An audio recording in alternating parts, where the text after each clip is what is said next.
yurttaşlar, hürmetli депутатлар, менә инде мин бүгеннән үземнең вәкаләтләремне тапшырам. Минем инде иң беренче бик зур рәхмәт әйтәсем килә үзебезнең район башлыгыбыз Марсель Зуфаровичка, аның ныклы командасына, Нәҗәт Мазутовичка, ул инде безнең авыл башлыкларының әтисе иде. Үзенә авырлык алса алды, ул безнең бөтен проблемаларыбызны, үзебез белән бергә авыл проблемаларын һәрвакыт алга куеп, безгә бик зур ярдәм итеп эшләде Нәҗәт Мазутович.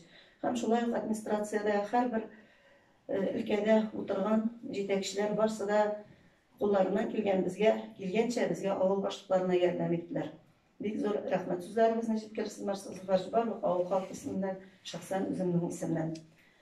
Рәхмәтемнең иң олысы инде миңа бик күп шушы авыл советына хезмәтен куйган Әхмәдишина Гөлсинурга, үзем белән эшләгән НЖГә, барлык учреждение җитәкчеләренә, депутатларга һәм менә минем белән бергә 23 ел буе бергә атлаган авылыбыздан читтә яшәсәләр дә, авылның бөтен проблемаларын үз күңелләре аша минем белән бергә авылның бөтен проблемаларын хәл иткән авылдашларыма. Булар Фәнис абый, менә бүген үзебезнең арабызда моннан Ирек абый Вафин, Сәгыйр Гомеров, мәрхүм Наил Әхмәдишин, Сәгыйр Гомеров, Мубаракшиннар, Хәйруллиннар, Нуриев Мәгъсум һәм башкалар авыл эчендә бик күп кешеләр һәрвакыт ярдәмгә килеп тордылар.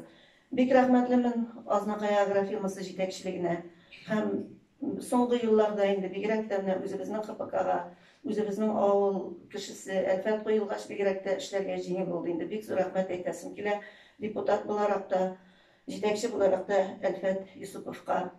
Ветераннар советы рәисе Идиятуллин Әхсән абый минем бөтен өлкәннәр белән эшләгән эшне үз җилкәсе белән алып барышты. Бик соңгы елларда өлкәннәр темасында бернинди авырлыклар күрмичә хезмәт иттек, кулны кулга куеп.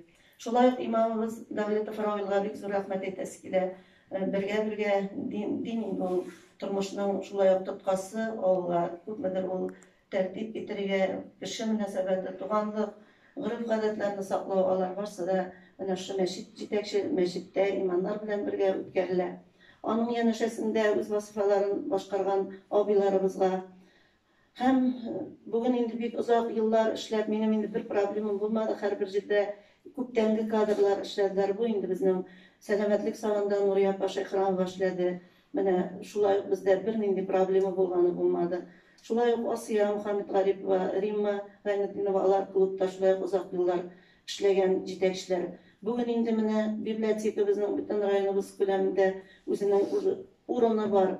Бик зур рәхмәт әйтәсе килә. Һәм рәхмәт сүзләрен шулай ук үзебезнең авылдашыбыз һәм безгә һәр вакыт бөтен проблемаларны хәл итәргә Азнакай районыбыздан беркетелгән вәкилебез, безнең проблемаларыбыз белән бергә яшәүче үзебезнең авыл егете шулай ук Шәйхуллов Фәргать Фәһим алына бик зур рәхмәт әйтәсем килә.